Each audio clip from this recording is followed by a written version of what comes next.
Brothers and sisters, I've kind of enjoyed that excursion into the wild and wacky surreal-verse of Jack T. Chick that I've taken you on for the past few weeks, but I feel it's time to return to the Word of God for the nourishment for which our souls hunger, like the psalmist's deer panting after the fountains of water.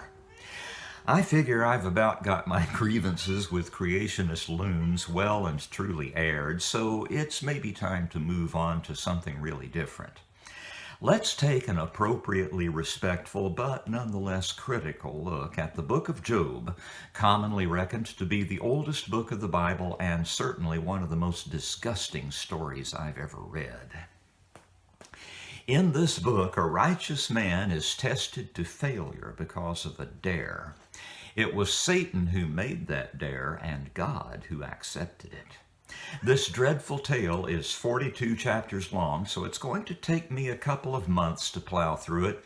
It's just chock full of long-winded, digressive speeches by such philosophical luminaries as Eliphaz the Temanite, Bildad the Shuhite, thought by superstar Baptist theologian Kent Hovind, a.k.a. Dr. Dino, to have been the shortest man who ever lived, Zophar the Naamathite, Elihu, son of Barakal the Buzite, of the family of Ram, the Lord God Almighty his own self, and of course the eponymous Job.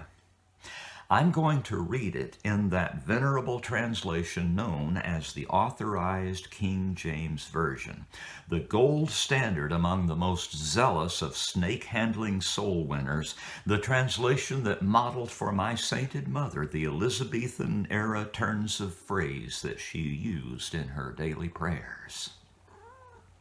I always begin my music analytical videos with an overview of the entire composition for the sake of orientation, and surely the Lord's very own autobiography deserves no less. The book of Job is framed by a prologue and a complementary epilogue, and within that frame there is much making of speeches. The prologue occupies the first 2 chapters of the book, during which all the bad shit happens and Job's 3 friends, who will do a great deal of talking, appear on stage.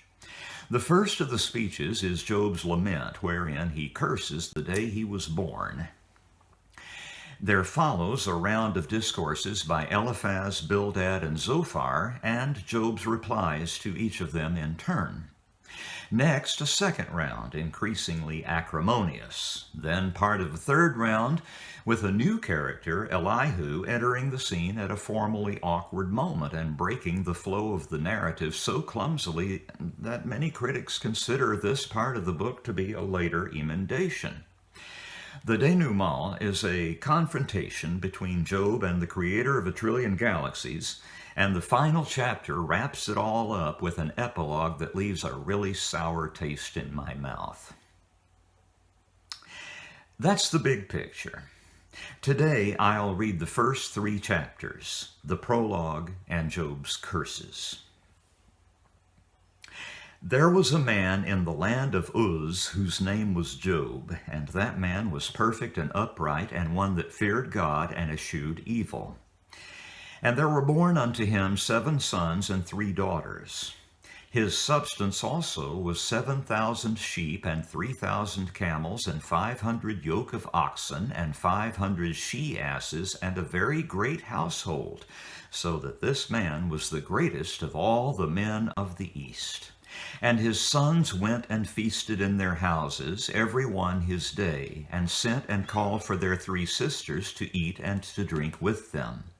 And it was so, when the days of their feasting were gone about, that Job sent and sanctified them, and rose up early in the morning, and offered burnt offerings according to the number of them all. For Job said, It may be that my sons have sinned, and cursed God in their hearts. Thus did Job continually. Now there was a day when the sons of God came to present themselves before the Lord, and Satan came also among them.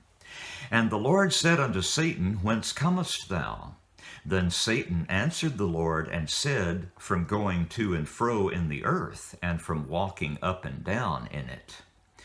And the Lord said unto Satan, Hast thou considered my servant Job, that there is none like him in the earth, a perfect and an upright man, one that feareth God and escheweth evil? Then Satan answered the Lord and said, Doth Job fear God for naught? Hast thou not made an hedge about him, and about his house, and about all that he hath on every side? Thou hast blessed the work of his hands, and his substance is increased in the land. But put forth thine hand now, and touch all that he hath, and he will curse thee to thy face. And the Lord said unto Satan, Behold, all that he hath is in thy power, only upon himself put not forth thine hand. So Satan went forth from the presence of the Lord. And there was a day when his sons and his daughters were eating and drinking wine in their eldest brother's house. And there came a messenger unto Job and said, The oxen were plowing, and the asses feeding beside them, and the Sabaeans fell upon them and took them away. Yea, they have slain the servants with the edge of the sword, and I only am escaped alone to tell thee. While he was yet speaking, there came also another, and said, The fire of God is fallen from heaven, and hath burned up the sheep and the servants, and consumed them. And I only am escaped alone to tell thee. While he was yet speaking, there came also another, and said, The Chaldeans made out 3 bands, and fell upon the camels, and have carried them away, yea, and have slain the servants with the edge of the sword. And I only am escaped alone to tell thee. While he was yet speaking, there came also another, and said, Thy sons and thy daughters were eating and drinking wine in their eldest brother's house, and behold, there came a great wind from the wilderness, and smote the 4 corners of the house, and it fell upon the young men, and they are dead, and I only am escaped alone to tell thee. Then Job arose and rent his mantle and shaved his head and fell down upon the ground and worshipped and said, Naked came I out of my mother's womb, and naked shall I return thither. The Lord gave, and the Lord hath taken away. Blessed be the name of the Lord. In all this Job sinned not, nor charged God foolishly. Again, there was a day when the sons of God came to present themselves before the Lord, and Satan came also among them to present himself before the Lord. And the Lord said unto Satan, From whence comest thou? And Satan answered the Lord and said, From going to and fro in the earth, and from walking up and down in it. And the Lord said unto Satan, Hast thou considered my servant Job, that there is none like him in the earth, a perfect and an upright man, one that feareth God and escheweth evil? And still he holdeth fast his integrity, although thou movedst me against him to destroy him without cause. And Satan answered the Lord and said, Skin for skin, yea, all that a man hath he will give for his life. But put forth thine hand now, and touch his bone and his flesh, and he will curse thee to thy face.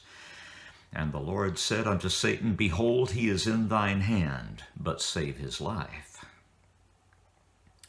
So Satan went forth from the presence of the Lord, and smote Job with sore boils from the sole of his foot unto his crown. And he took him a potsherd to scrape himself withal, and he sat down among the ashes. Then said his wife unto him, Dost thou still retain thine integrity? Curse God and die. But he said unto her, Thou speakest as one of the foolish women speaketh. What, shall we receive good at the hand of God, and shall we not receive evil? In all this did not Job sin with his lips.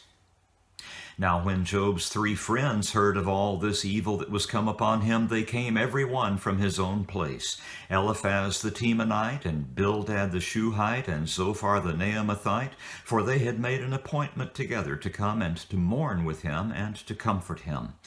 And when they lifted up their eyes afar off and knew him not, they lifted up their voice and wept, and they rent every one his mantle, and sprinkled dust upon their heads toward heaven. So they sat down with him upon the ground 7 days and 7 nights, and none spake a word unto him, for they saw that his grief was very great. After this opened Job his mouth, and cursed his day. And Job spake and said, Let the day perish wherein I was born, and the night in which it was said, There is a man-child conceived. Let that day be darkness, let not God regard it from above, neither let the light shine upon it. Let darkness and the shadow of death stain it. Let a cloud dwell upon it. Let the blackness of the day terrify it. As for that night, let darkness seize upon it. Let it not be joined unto the days of the year. Let it not come into the number of the months. Lo, let that night be solitary. Let no joyful voice come therein. Let them curse it that curse the day, who are ready to raise up their mourning. Let the stars of the twilight thereof be dark. Let it look for light, but have none. Neither let it see the dawning of the day, because it shut not up the doors of my mother's womb, nor hid sorrow from mine eyes. Why died I not from the womb? Why did I not give up the ghost when I came out of the belly? Why did the knees prevent me, or why the breasts that I should suck? For now should I have lain still and been quiet, I should have slept. Then had I been at rest with kings and counselors of the earth, which build desolate places for themselves, or with princes that had gold, who filled their houses with silver.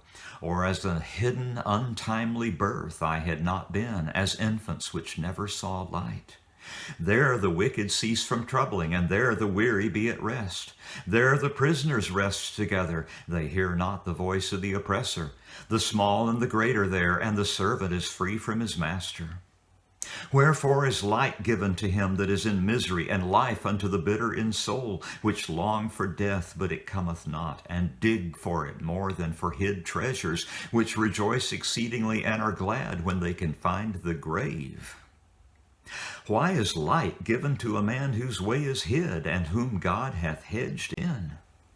For my sighing cometh before I eat, and my roarings are poured out like the waters. For the thing which I greatly feared is come upon me, and that which I was afraid of is come unto me. I was not in safety, neither had I rest, neither was I quiet, yet trouble came. Seems something of an understatement to me. There it is, brothers and sisters, the awful backstory to a round of tiresome speeches that I'll take up next week. Regarding the chapters I've just read, I suspect that Christian fundamentalists don't spend a lot of time with this book because there are some awfully uncomfortable questions that tend to come up regarding it. Just what is the working relationship between God and Satan anyway? And is the creator of a trillion galaxies really so cynical and uncaring and petty that he doesn't bat an eye at the killing of so many innocent people, including Job's daughters and sons? Is he really okay with taking a dare like this when he has no skin except his infinite fucking ego in the game? I'm really, really glad that I long ago gave up the effort to believe this stuff. How can any rational person believe it? For that matter, how can any rational person imagine that there's a worthwhile lesson in it for us? Go figure.